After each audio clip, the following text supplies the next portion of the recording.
Well, motorcycle greetings everybody. Welcome back to the channel and to my latest little film. It is a fabulous day in Cumbria today. The temperature is about 17 degrees at the moment. It's shortly before 1 o'clock in the afternoon and I am in a truly wonderful place. You probably can't quite see it, but just down here is the shoreline of Buttermere, and we are now going to do the Honister Pass. Oh yes, we are. Sit back, sit tight, and enjoy the ride. I've just had a bite of lunch, a bowl of chips in fact, and I'm now looking forward to my ride to work, which, as I say, will take in the Honister Pass. We'll then be heading up Borrowdale and then on to Ambleside. On paper, by which I mean on Google Maps, we are looking at an hour and 5 minutes of riding, and I still have just over 2 hours to get to work. So here we are at what is essentially the beginning of the Honister Pass. A truly spectacular place, and from here it is 12.5 miles to Keswick, where I will be heading south again and going to work. These are the joys of being a motorcyclist in Cumbria, with perhaps a little bit too much time on his hands. You can't really have too much time on your hands, can you? Do you know what? We should all work less. And if we lived in a sensibly organised society, we'd be able to all work a whole lot less. Anyway, this is not going to turn into a political diatribe. No, not even slightly. I have a blue VW van stuck in front of me. We're going to have to be having an overtake quite soon.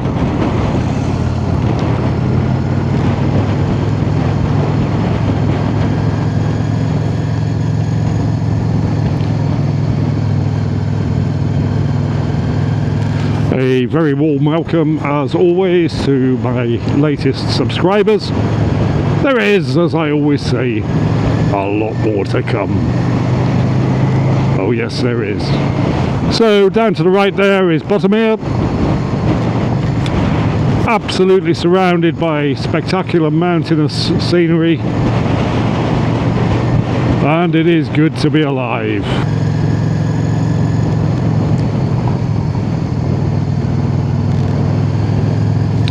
You may remember from yesterday's film that I am trying out my brand new Senna Outrush R Bluetooth helmet. I had a bit of a problem in yesterday's film, which involved the DJI mic rubbing against my chin inside of the helmet. I've now resolved that issue simply by placing it a little bit further to the right than it was yesterday.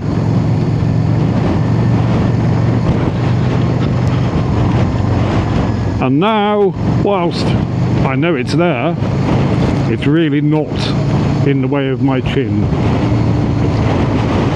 Speaking of my chin, and I'm sure somebody will bring this up at some point quite soon, there's been a bit of a sea change with my chin. Where, I hear you asking, has that magnificent beard gone? You know, the one that used to adorn the chin of the mighty Guru Yogurt.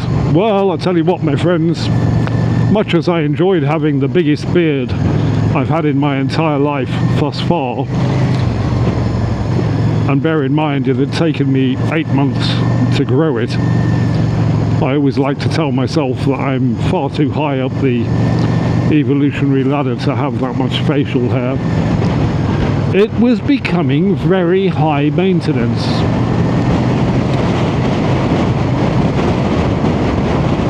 And so I decided it had to go, and so it's gone.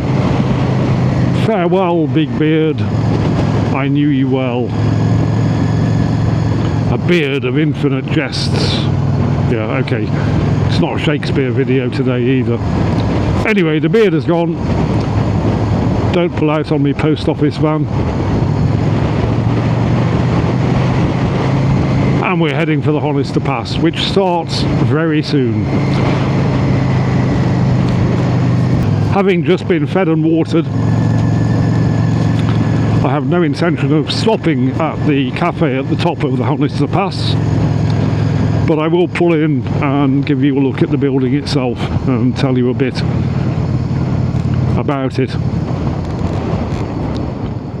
Now I wonder if I can have a cheeky sneak through here. No, he's not going to let me. We're now faced with two options. One, just stop and let him get well ahead, or two, have an overtake. Now, I don't know the Honister Pass as well as I do some of the other mountain passes in Cumbria, and so I'm not particularly confident that I'm going to be able to overtake here.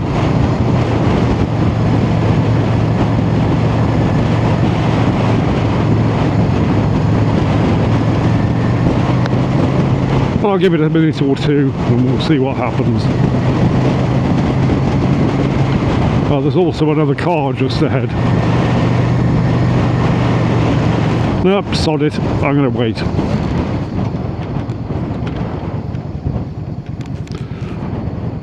These mountain passes are so wonderful, so majestic to ride, that you really do not want anything in your way that could possibly detract from your enjoyment.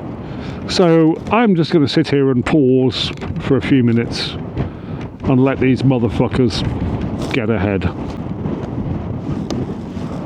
That's enough waiting. We should be okay from here.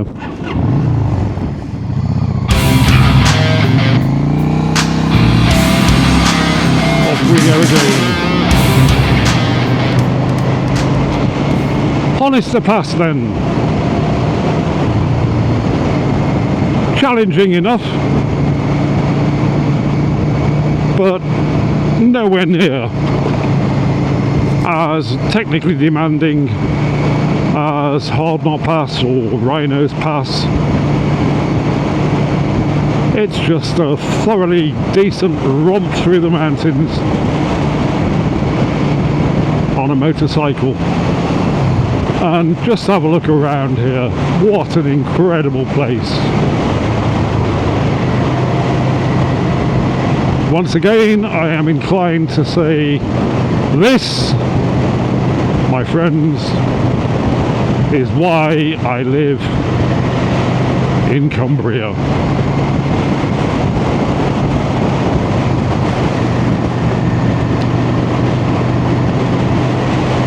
The condition of the road on Honister Pass is considerably better, thank you, than it is on either the Hard Knot or Rhino's passes.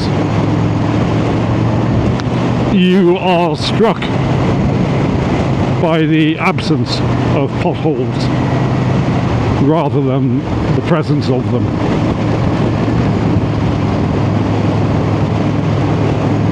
You know, I mean, it could be better. There are bits where it's a little bit rutted, but in terms of overall condition, the surface is far superior. And the scenery is, at the very least, as spectacular. And we have motorcyclists, two wheels.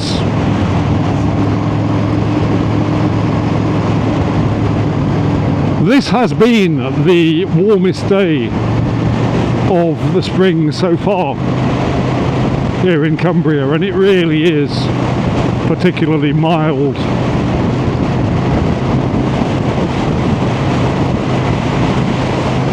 On no occasion have I regretted not plugging in my heated gloves, and if anything, I'm a little bit overdressed.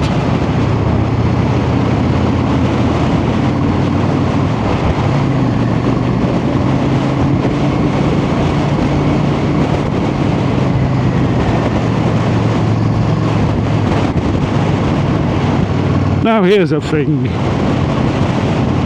We all, of course, have our own particular brand of masochism.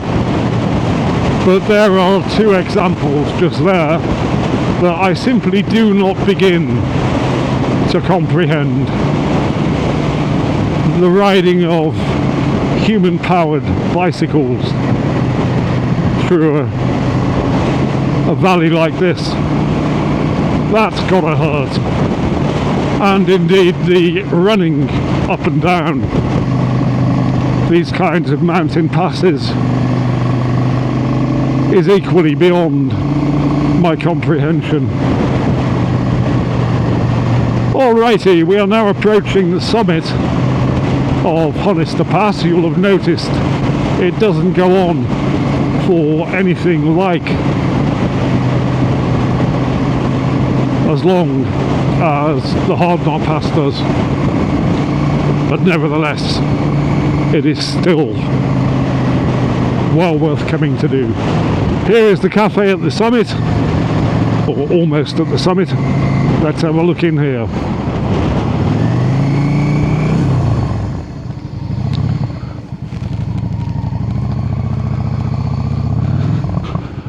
So there we go, the Honister slate mine with a very nice cafe.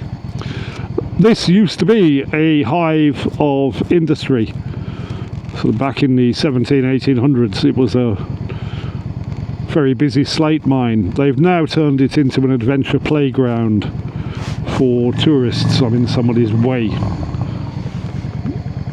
Oh, he's going the other way anyway. So yeah, while we're stopping off, I do remember they serve a fabulous sausage roll. Thoroughly enjoyed that. And so yeah, if you've got loads and loads of tourist pounds to spend, you can go and do via ferrata, kind of an iron ladder up the side of the rock face there. You can go underground, and it is all set up to milk the tourist wallet as much as possible. Over the top then, and down the other side toward Borrowdale. It really is, as you can probably sense, quite windy up here. But hey, you can't have everything.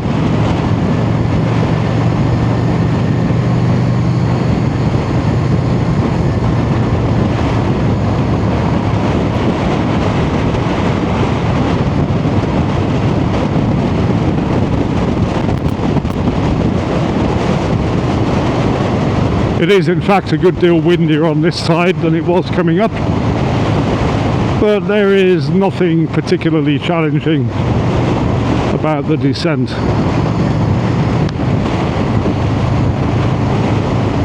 Just check your brakes before you head down.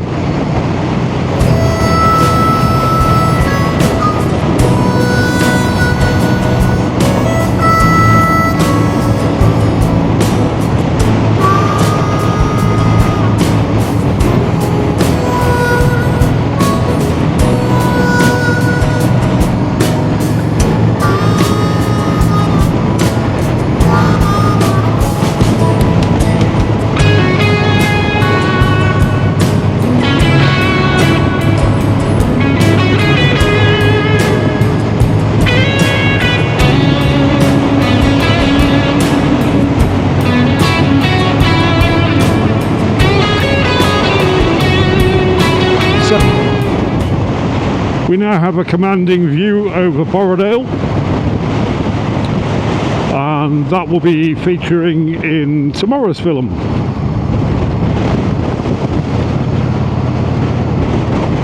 As we head down into the village of Rossthwaite, I shall bid you farewell for the moment.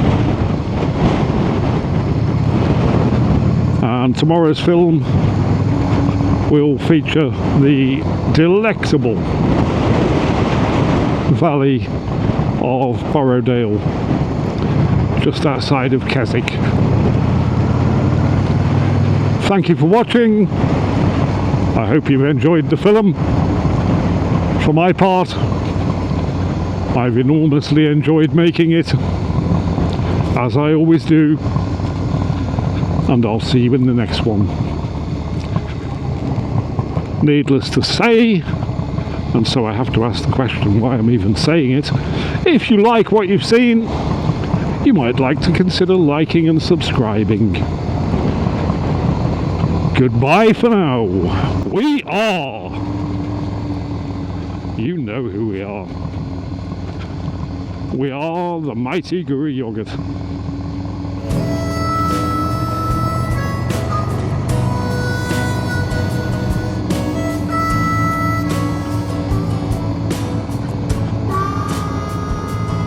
And yes, my brakes are now fully bedded in. How do I know this? Because yesterday when I was doing a similar thing to this, they were grabbing. And now they are not.